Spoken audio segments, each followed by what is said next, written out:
Welcome to Cozy's Corner, our corner of the internet where no discussion is off limits. Here we deep dive into strange disappearances, mysterious deaths, and much more. So grab your coffee, get nice and cozy, and let's dive in.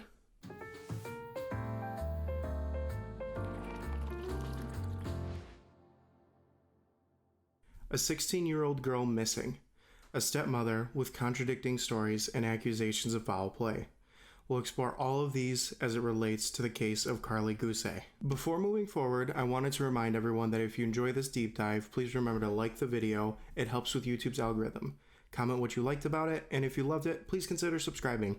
Lastly, remember to join the conversation on the Discord channel linked below. Back to the story.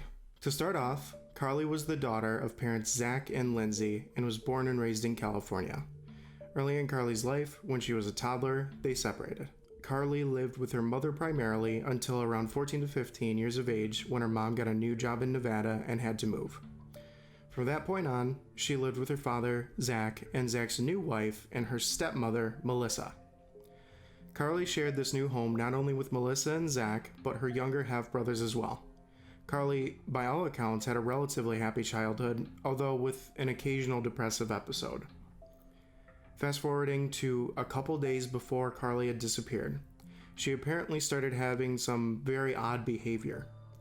Karlie believed that she was being tracked by someone, and actually followed, constantly looking over her shoulder and generally wary of everyone around her. One could say she was acting very paranoid, to the point that she was starting to worry her parents and her siblings. This strange bout of paranoia, though, did not stop her from going out with her friends.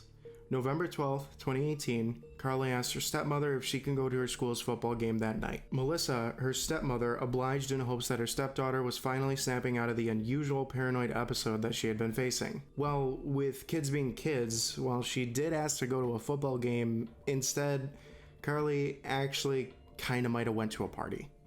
Kids being kids, right? Karlie's stepmom, around 8 p.m. and still believing that the teen was at the football game, asked if she needed a ride home, to which Karlie replied, "Nah, I'm just gonna get one with my boyfriend, and nothing wrong with that." During the party, Karlie had smoked a substance. Sometime later, Karlie's paranoia got much, much worse. This paranoia would unfortunately lead to disaster. During this, she allegedly got scared of everything. That same boyfriend that she was going to take a ride home with, she was now horribly afraid of, with him being quoted as saying, "She got scared of the music, and she even got scared of me." Not too long after this had begun, not even an hour after her initial phone call to Melissa, Karlie's stepmother hears a ring on her phone. It's Karlie. She's frantic, yelling even.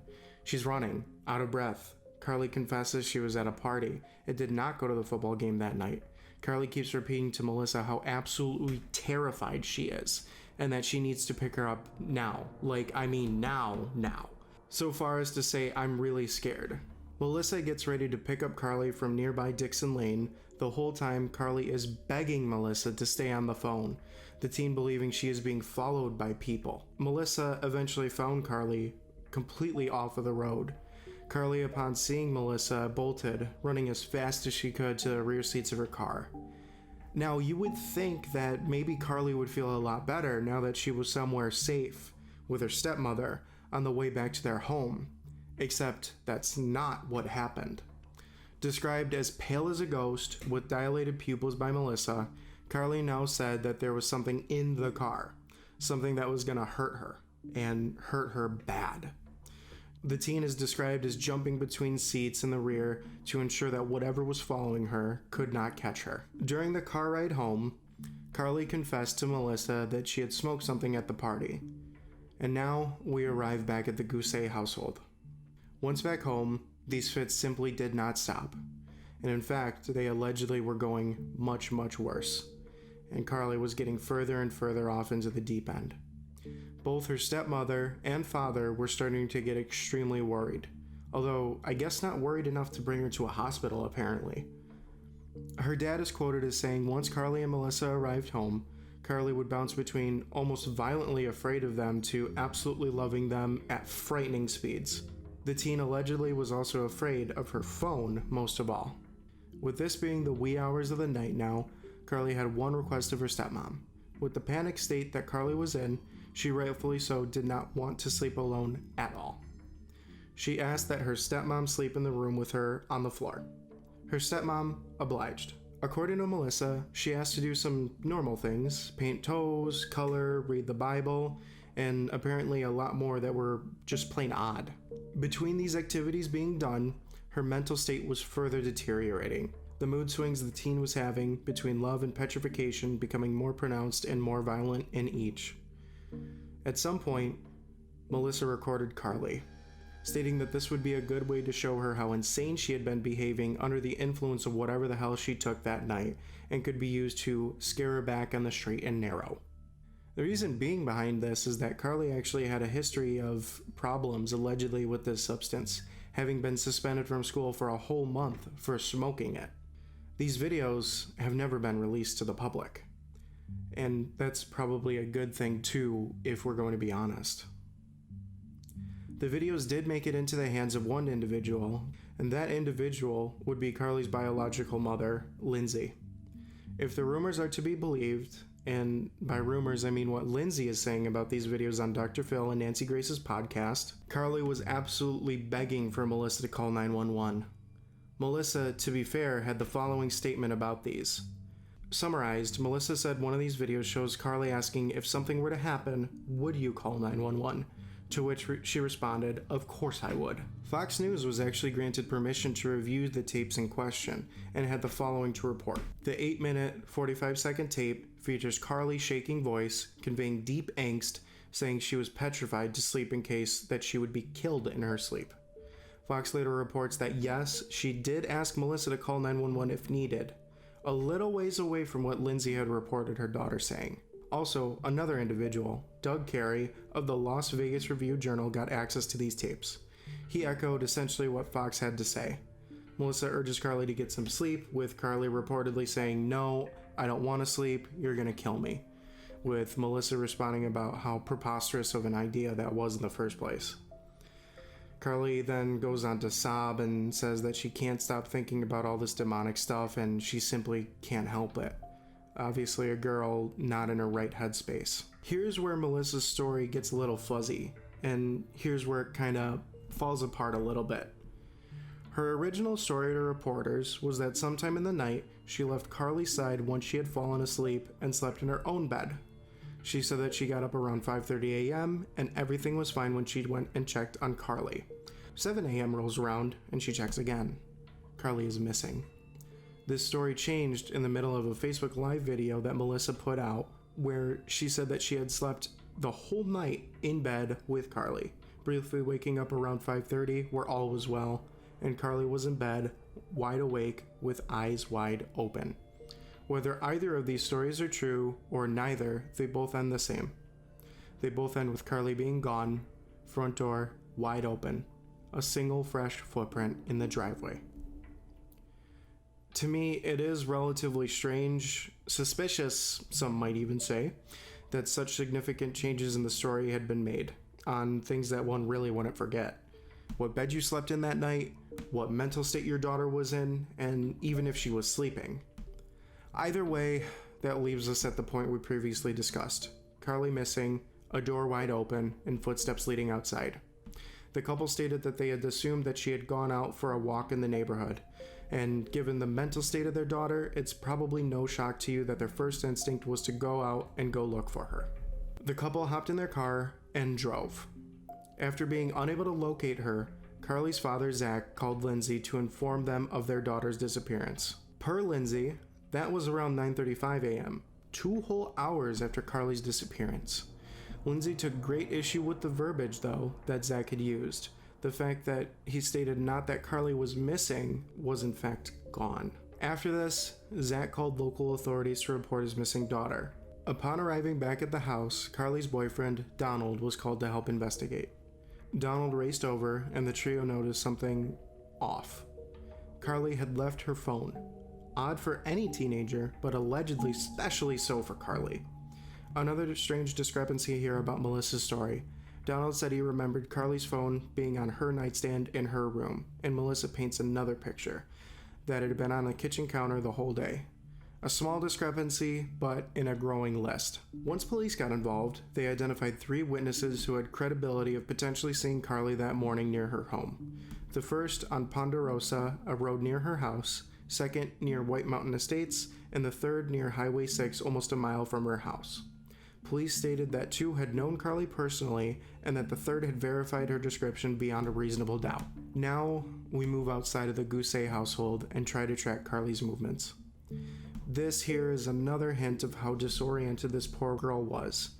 Another hint that she should have been brought to the ER in her state, at least to be observed and to be safe. Our first witness is Richard Eddy, someone who lived just a couple houses away from the girl. Richard said that he was in his jacuzzi having a little morning R&R when he spotted a girl with long hair walking in the street. This girl, who is assumed to be Karlie, was acting extremely oddly, staring intently at the sky with pen and paper in hand, writing down notes. Secondly, Kenneth Dutton, another witness from down the street, states that he saw the exact same thing, pen and paper in hand, staring intently at the sky. The parents speculate that the reason she had pen and paper was due to the counseling sessions Karlie would regularly attend before disappearing, writing being a tactic that the counselor was using during Karlie's sessions. This now brings us to the third witness, and the final known sighting of Karlie. This witness, who is an unidentified trucker, was the one who saw her near Highway 6, stating that he saw her there, standing ominously, behind barbed wire. Keep in mind that this would have been at least a mile away from her house to get to Highway 6. From here, we know nothing. Another questionable bit of Melissa's story is found here, what Karlie was wearing the day that she disappeared. Melissa had originally stated that Karlie was wearing a plain white t-shirt and skinny jeans. This description actually completely changed once eyewitness testimonies all came in. She claimed that she was wearing gray sweatpants instead of jeans now and a completely different t-shirt, conveniently matching what eyewitness testimony had to say. From the Nancy Grace podcast, her story changed again, with Melissa stating that she last saw Karlie in nightwear rather than dressed for the day. Melissa, when confronted by this and asking if she could check for any missing clothes which could help identifying once and for all what the child was wearing, as in if it was gray sweatpants or skinny jeans, Melissa stated that Karlie had way too many clothes to tell if anything was missing. And yeah, to be a fair point, that would be true for any 16-year-old girl's wardrobe, so yeah. This brings us to October of 2019, almost 1 year after her disappearance. Police make an official statement that they were no closer to solving this case than previous, essentially saying that this case was all but dead in the water, and with it, sadly, the hopes of finding Karlie. Now, where are we today? Well, today, there are 2 main theories prevalent to what might have unfortunately happened to this teenager. Firstly, and the more reasonable if you ask me, that there really isn't anything suspicious about the changing story of the stepmother. That this is all due to the fact that there is huge confusion in the first few days of a missing persons case like this, and that it was a lot of misspeaking on Melissa's behalf. Now there are a few sub-theories here. First, that there is a lack of evidence out there currently. The last text that she had sent her boyfriend that night of her disappearance stated that whatever she had smoked was laced with something. It's possible that Karlie was continuing to have these paranoid episodes from whatever was running through her veins at the time, and that she ultimately left her house, traveled past Highway 6, and wandered into the desert, and unfortunately succumbed to her surroundings. The second theory here, and equally as disturbing, is that as Highway 6 is one that's frequently traveled by truckers, that someone may have picked her up, someone with horrible motive, and took advantage of Karlie's inebriated state and took her. Other theories purport that Melissa is smack dab in the middle here. This first theory purports that Melissa had poorly handled the fact that her daughter had taken drugs at the party and Karlie had succumbed to a drug overdose. The theory goes on to state that Melissa, upon seeing Karlie had succumbed to an overdose, covered her tracks that morning in fear of what might happen once they had found this teenager. The reason that this theory has any popularity is due to the fact that Melissa changes her story in such drastic and frequent ways, often changing when the testimony of others contradicts what she originally said. Additionally, another red flag was the fact that Melissa had her car professionally detailed not long after Karlie had gone missing. The same car that was used to search for her that morning. Lastly, during her frequent Facebook Live videos, not once has she reached out to ask for the teen's safe return, nor directly addressed what she believed had happened to her, instead focusing solely on protecting her own name.